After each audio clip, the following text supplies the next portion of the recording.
ನಮಸ್ಕಾರ. ಹೈದರಾಬಾದ್ ವಿರುದ್ಧ ಹೀನಾಯವಾಗಿ ಸೋತ ಬಳಿಕ ಅತ್ತರು ಅಜಿಂಕ್ಯ ರಹಾನೆ. ನಂತರ ನೀಡಿದರು ಸ್ಫೋಟಕ ಹೇಳಿಕೆ. ತಂಡದ ಸೋಲಿಗೆ ತಿಳಿಸಿದರು ಅಸಲಿ ಕಾರಣ. ಹಾಗಾದರೆ ಸುದ್ದಿಯ ಕಂಪ್ಲೀಟ್ ಮಾಹಿತಿ ಏನು? ಅಷ್ಟಕ್ಕೂ ಹೈದರಾಬಾದ್ ವಿರುದ್ಧ ಕೆಕೆಆರ್ ಸೋತ ಬಳಿಕ ನಾಯಕ ಅಜಿಂಕ್ಯ ರಹಾನೆ ಹೇಳಿದ್ದೇನು ಗೊತ್ತಾ? ಹೀಗೆ ಇದರೆಲ್ಲದರ ಬಗ್ಗೆ ಈ ವಿಡಿಯೋದಲ್ಲಿ ಕಂಪ್ಲೀಟ್ ಆಗಿ ತಿಳಿಸ್ಕೊಡ್ತಾ ಹೋಗ್ತೀನಿ, ಆದ್ದರಿಂದ ಕೊನೆವರೆಗೂ ನೋಡಿ. ಆದರೆ ಅದಕ್ಕಿಂತಲೂ ಮುನ್ನ ನೀವು ಕೂಡ RCBಯ ಅಭಿಮಾನಿಗಳಾಗಿದ್ದರೆ ಈ ಕೂಡಲೇ ವಿಡಿಯೋಗೊಂದು ಲೈಕ್ ಮಾಡಿ ಮತ್ತು ನಮ್ಮ ಚಾನೆಲ್ಗೊಂದು ಸಬ್ಸ್ಕ್ರೈಬ್ ಮಾಡಿ. ಹೌದು, ನಿನ್ನೆ ಕಲ್ಕತ್ತಾದ ಈಡನ್ ಗಾರ್ಡನ್ಸ್ ಮೈದಾನದಲ್ಲಿ ನಡೆದ ಟಾಟಾ IPL 2026ರ 6ನೇ ಪಂದ್ಯದಲ್ಲಿ ಸನ್ ರೈಸರ್ಸ್ ಹೈದರಾಬಾದ್ ಹಾಗೂ ಕಲ್ಕತ್ತಾ ನೈಟ್ ರೈಡರ್ಸ್ ತಂಡಗಳು ಮುಖಾಮುಖಿಯಾಗಿದ್ದವು. ಉಭಯ ತಂಡಗಳು ಲೀಗ್ ಸುತ್ತಿನ ಮೊದಲ ಮ್ಯಾಚ್ನಲ್ಲಿ ಸೋಲು ಕಂಡಿದ್ದವು.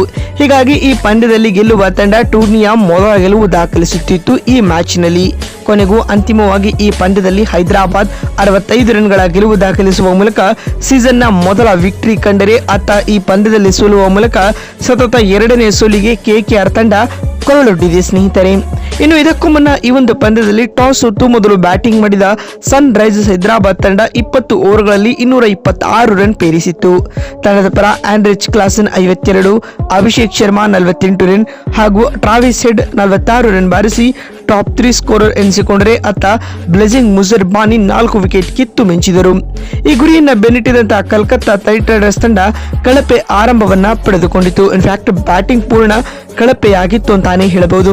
ಆದ್ಯಾಗೂ ಯುವ ದಾಂಡಿಗ ಅಂಗಕರಿಶ್ ರಘುವಂಶಿ ಅರ್ಧಶತಕ ಸಿಡಿಸಿ ಹೋರಾಟ ನೀಡಿದರು. ಪರಿಣಾಮವಾಗಿ 16 ಓವರ್ಗಳಲ್ಲಿ KKR 161 ರನ್ಗಳಿಗೆ ಆಲ್ಔಟ್ ಆಗಿತ್ತು. ಇತ್ತ ಜೈದೇವ್ ಉನಾದ್ಕತ್ 3 ವಿಕೆಟ್ ಕಿತ್ತು ಮಿಂಚಿದರು. ಈ ಮುಖ್ಯವಾಗಿ ಈ ಪಂದ್ಯದಲ್ಲಿ ಹೈದರಾಬಾದ್ 65 ರನ್ಗಳ ವಿಕ್ಟರಿ ಪಡೆದುಕೊಂಡಿದೆ ಸ್ನೇಹಿತರೆ. ಇನ್ನಿಂದೀಗ KKR ಈ ಪಂದ್ಯ ಸೋತ ಬಳಿಕ ಮಾತನಾಡಿದ ನಾಯಕ ಅಜಿಂಕ್ಯ ರಹಾನೆ ಈ ರೀತಿಯಾಗಿ ಹೇಳಿದ್ದಾರೆ. ಟೂರ್ನಿಯಲ್ಲಿ ಸತತ 2ನೇ ಸೋಲು ದಾಖಲಿಸುತ್ತಿರುವುದು ನಿಜಕ್ಕೂ ನೋವು ತರುತ್ತಿದೆ. ನಾವು ಈ ಪ್ರದರ್ಶನವನ್ನ ಎಕ್ಸ್ಪೆಕ್ಟ್ ಮಾಡಿರಲಿಲ್ಲ. ಇಂದಿನ ಪಂದ್ಯದಲ್ಲಿ ಹೈದರಾಬಾದ್ ಒಳ್ಳೆಯ ಕ್ರಿಕೆಟ್ ಆಡಿ ಪಂದ್ಯವನ್ನ ಗೆದ್ದುಕೊಂಡಿದೆ. ಟಾರ್ಗೆಟ್ ಚೇಸ್ ಮಾಡುವಾಗ ನಮ್ಮಲ್ಲಿ ಗೆಲುವಿನ ಇಂಟೆಂಟ್ ಕಾಣಿರಲಿಲ್ಲ. ಇದು ತಂಡದ ಸೋಲಿಗೆ ಪ್ರಮುಖ ಕಾರಣವಾಯಿತು ಎಂದು ರಹಾನೆ ಹೇಳಿದ್ದಾರೆ.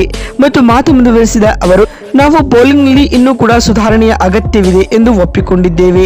ಹೈದರಾಬಾದ್ನ ಓಪನರ್ಗಳಾದ ಟ್ರಾವಿಸ್ ಹೆಡ್ ಹಾಗೂ ಅಭಿಷೇಕ್ ಶರ್ಮಾರವರ ಸ್ಫೋಟಕ ಆಟ ಪಂದ್ಯವನ್ನ ನಮ್ಮಿಂದ ದೂರ ಕೊಂಡೊಯ್ಯಿತು ಎಂದು ರಹಾನೆ ಹೇಳಿದ್ದಾರೆ.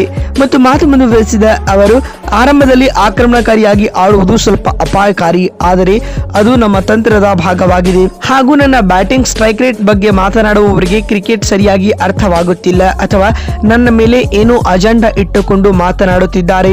ನನ್ನ ಯಶಸ್ಸನ್ನ ನೋಡಿ ಕೆಲವರಿಗೆ ಅಸೂಹೆ ಆಗಿರಬಹುದು, ಆದರೆ ನಾನು ಅದರ ಬಗ್ಗೆ ತಲೆ ಕೆಡಿಸಿಕೊಳ್ಳುವುದಿಲ್ಲ ಎಂದು ನೇರ ಪ್ರತಿಕ್ರಿಯೆಯನ್ನ ರಹಾನೆ ನೀಡಿದ್ದಾರೆ. ಮತ್ತೊಂದು ವಿಡಿಯೋದಲ್ಲಿ ಸಿಗ್ತೀನಿ. ನಮಸ್ಕಾರ, ಧನ್ಯವಾದಗಳು ಸ್ನೇಹಿತರೆ.